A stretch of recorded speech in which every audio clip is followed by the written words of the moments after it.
Chicken is cheap. Beans are even cheaper.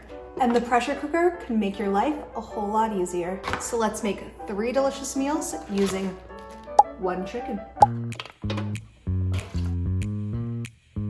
1 chicken, 3 meals, tons of leftovers, and it's all done in the Instant Pot. Half of the chicken is gonna go to this. Half of the chicken is gonna go to this. And then the bones of the chicken are gonna make this.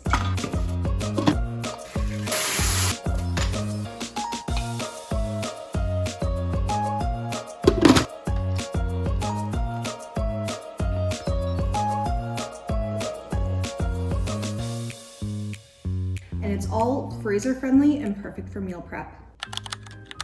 Getting healthy, delicious, affordable meals on your table day after day is hard, especially when you have to feed a family. And it could be even more challenging when one of your family members has dietary restrictions. But don't worry, we can make affordable meals that actually taste delicious. And thanks to our friend the Instant Pot, you do not have to be a whiz in the kitchen to make meals that your family will ask for on repeat. And catering to an elderly family member who needs soft and low sodium food might sound complicated, but it's easier than you think. And today I'm gonna show you how. By the way, I'm Jessica. Hello. I cook close to 3 meals a day, 7 days a week for my family. And I figured out how to get a variety of healthy, mouth-watering meals on my table day after day without living in the kitchen. And today I'm gonna show you 3 killer meals using 1 chicken and the Instant Pot. So let's make all of this.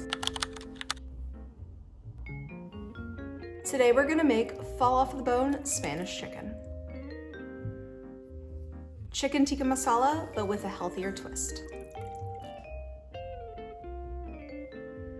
And then we're gonna take some of the leftover ingredients that most people would just toss out and use them to make arguably the healthiest meal of them all, a minestrone-inspired soup.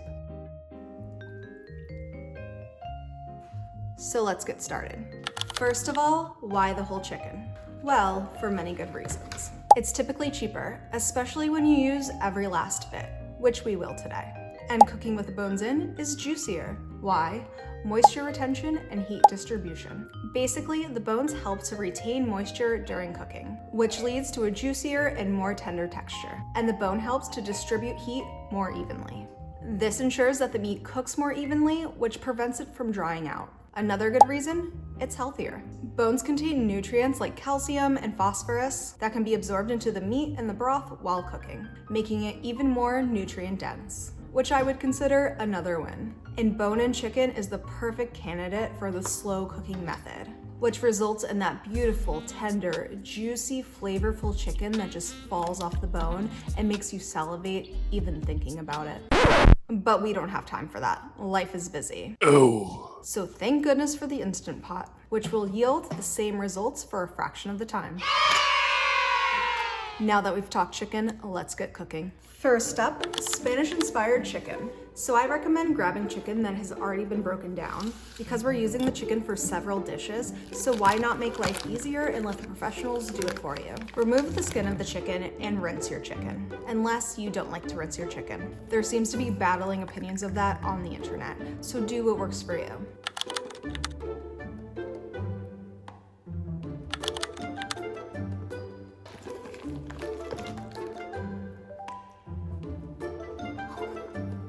First, we prep everything.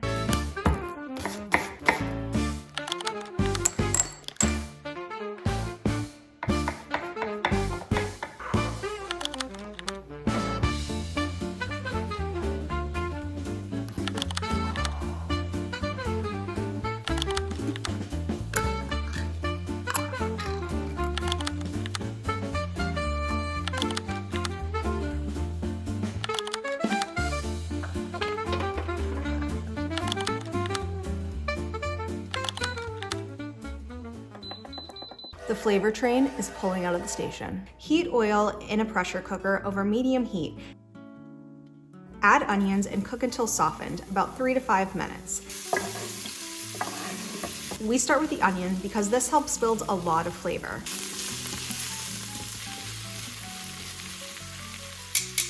Add chicken and brown on each side for about 3 to 5 minutes.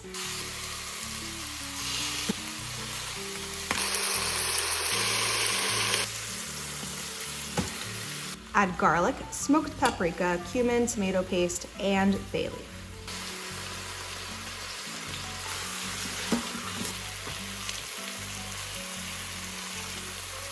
And we're gonna add some salt.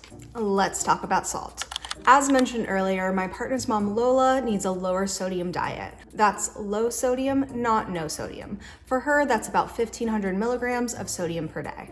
So I'm gonna add a little bit of salt now, and then later, if needed, I can finish hers off with a little bit more. Or I can use a no salt seasoning, such as this, or I can use MSG, which gives you a lot more bang for your buck as far as flavor versus actual sodium content goes. If you need less salt, add less. If you need more salt, add more. The rest of us who are not restricted are gonna finish off our meals probably with a little bit of extra sea salt. The good news is, if you need less sodium, we're building so much flavor with the cooking process and ingredients that it's still gonna taste delicious no matter what. Beans. These beans are dried beans, but I've soaked them overnight so they're easier to digest. But if you don't want to do that, you can always add canned beans at the end instead. Add the rest of the ingredients, except the extra chopped parsley and cilantro that we're going to use to serve.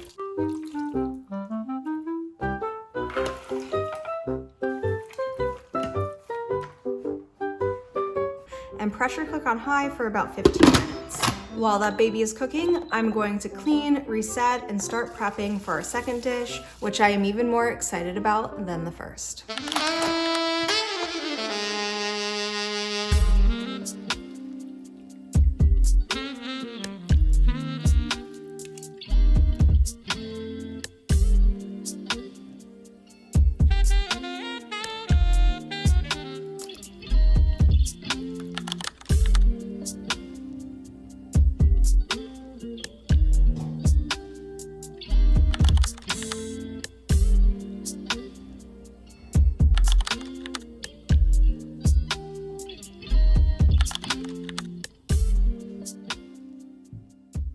Next up is chicken tikka masala.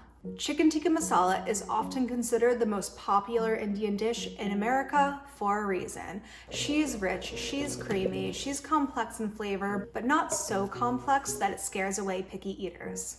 And in the scheme of Indian cuisine, which is way too spicy for a lot of people to handle, it can be made nice and mild. So seniors, kids, anybody with a sensitive palate can still happily enjoy it. Chicken tikka masala is typically very rich and lacking in the veggie department. So to make this dish a bit healthier and more nutrient dense, we are going to be changing a couple of things. Instead of heavy cream, we're going with a combination of coconut milk and Greek yogurt.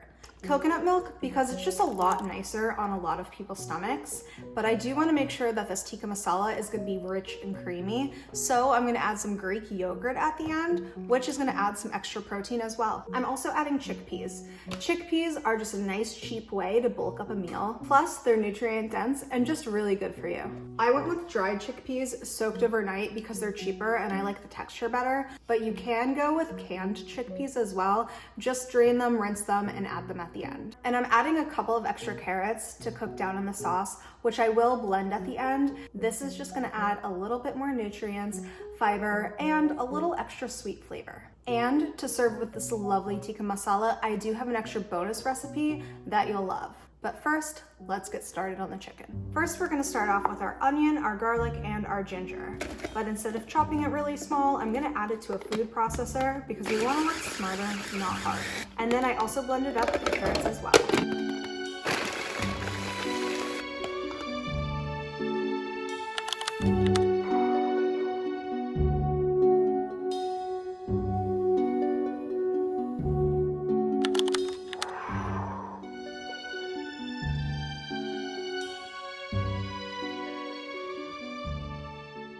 I will not be using chili powder because we have a very sensitive 84-year-old palate around here, but feel free to add it or add even more if you want it spicier. In an Instant Pot, melt butter on the sauté setting. Add the mixture from the food processor, all of the spices, and allow to cook for 5 minutes, stirring often.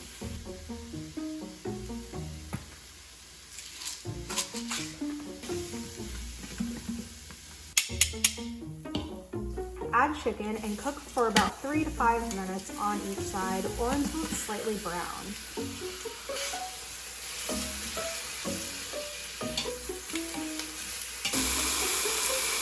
Now we're gonna add our tomato sauce, chickpeas, and chicken stock. You can also go with the chicken bone broth, and if you're watching sodium, just make sure it's low sodium.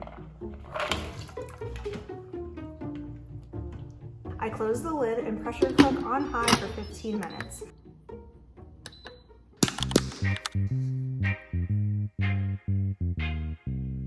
While that cooks and teases me with its aroma, it smells so good. I'm literally salivating while I'm talking. I love Indian food. I'm gonna pull it together because it's bonus round time. Traditionally, naan can be intimidating and it can feel like a bit of a chore to make, so we're gonna make things super simple today. We're just gonna be making naan with self-rising flour and Greek yogurt. Trust me, it works, it's good, it's an excellent shortcut, and Greek yogurt adds protein to it. I'm gonna be a little bit extra about things, of course, because I like to do that. You could just keep it Greek yogurt, salt, and self-rising flour. I'm gonna make mine garlicky, and instead of salt, I'm gonna use MSG because, as I mentioned before, you do get more of a flavor punch for the amount of sodium in it, so it'll be more Lola friendly.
Just a little PSA if you're watching out for sodium. I've been cooking for Lola for 1.5 years and I still make mistakes.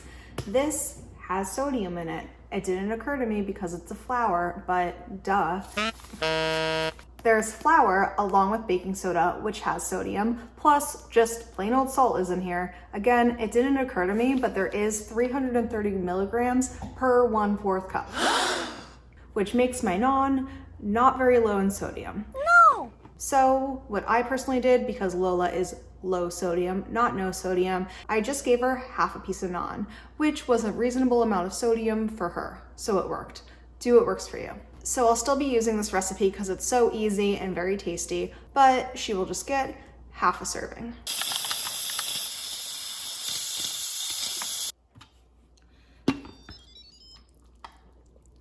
Then remove the lid and remove the chicken.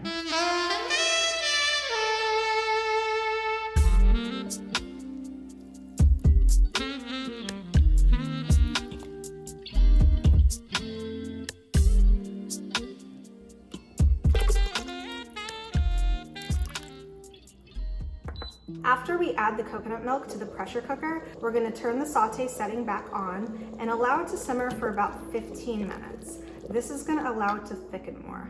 In the meantime, remove the chicken from the bones.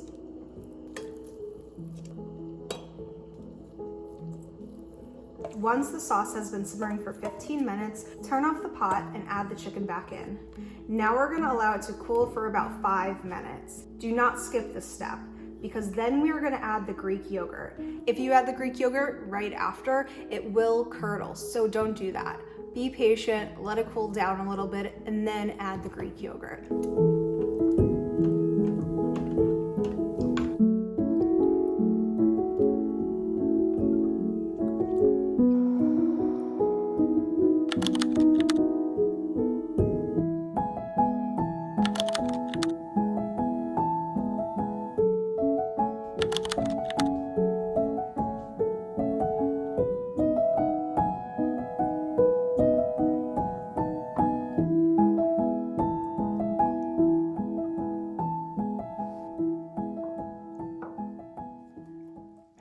Last but certainly not least, we have our healthy veggie soup. There's a few things that I love about this guy. First of all, you don't have to make it right away. If you're done with being in the kitchen after the first 2 meals, just take your chicken bones, put them in a freezer-proof bag, and put them in the freezer. Then when you're ready to make a soup, you can just go back and make it. No rush, it'll be there for you. They're good for months. The second thing that I love about the soup is that you're gonna use it just making things you would normally throw away. The chicken bones from the first 2 meals, veggie scraps that are gonna be from the vegetables that you put in the soup, plus things like canned beans, pasta, super cheap soup, but super nutrient dense. And another thing to love about this soup is that it's very versatile. If you don't want to make this version of the soup, then make something else. Use the chicken bones, make a stock, and then use it for whatever soup that your heart desires. So here's how we're gonna make this broth. First of all, we're gonna use our chicken bones from yesterday. If you don't want the flavors from yesterday, you can just give these a rinse. That's not a problem around here. The extra flavor is welcome, so I'm just gonna leave them as is. And then we're gonna use some veggie scraps that I had from yesterday, from the carrots that we put in, as well as a bunch of veggie scraps from today. These came from all the vegetables that are going into the soup. Don't be afraid to put in the scraps from the onion. These have nutrients and build flavor. And then I used the top and the bottom of the fennel. The fennel just got chopped, which will go in the soup later. I used the peel of the zucchini, the peel of the carrots, the top and bottom of celery, and then the rest is chopped up for the soup. I also used the peel of the potatoes. If you can eat the peels of things like potatoes, zucchini, just leave them on and put them in the soup, but Lola and other elders might have trouble chewing them, so I just peel mine off and add them to the broth. A smart way to take all of the scraps that would be trash and turn them into flavor. I'm also gonna add some bay leaves, some fennel seeds, and garlic. And then we also have sprigs of parsley in here as well. We had these left over and I want them to build extra flavor. All of this is going into the Instant Pot. I'm adding 6 cups of water.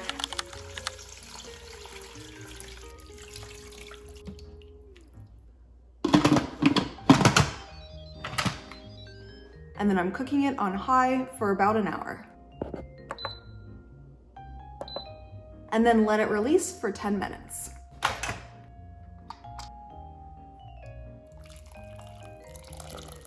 Then we'll strain everything that's in it. Then we can throw all those scraps out. And what we have left is this beautiful, nutrient-rich, delicious broth. And then we'll make soup.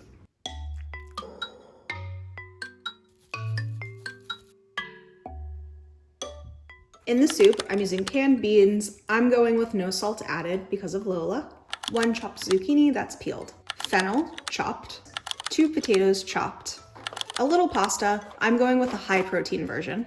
Tomatoes, no salt added again. Carrots, celery, chopped. And then to build flavor, I'm gonna put these in the food processor and we're gonna start the soup off with this and some olive oil, which is a great way to start any soup because it builds lots of flavor. Then we're gonna add some garlic. For my seasoning, I'm going with smoked paprika, Italian seasoning, a little bit of sea salt, adjust as needed. I just used a 1/4 teaspoon, and a bay leaf.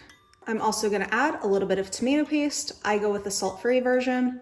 And I'm gonna put in a Parmesan rind. This is optional. It does have sodium in it, so do what you want with that. It does help build a lot of flavor, and again, it's using a scrap. It's just the rind of Parmesan cheese that you often just throw out anyways.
1 chicken, 3 beautiful meals. We're all done. It's a good day. This was easy. This was doable. You can be a beginner in the kitchen and still make all of this beautiful food. All of these meals are also freezer friendly, so you can keep the batch as is, have a bunch of meals if you're a single person, or you can double, triple the batch and then have many, many meals. Put them in the freezer and have meals covered for the future. So if you have any good advice, please share it, but be nice. I'm doing my best here. And if you like what I did here today, give me a thumbs up, subscribe, do all the things you do to help a small channel grow.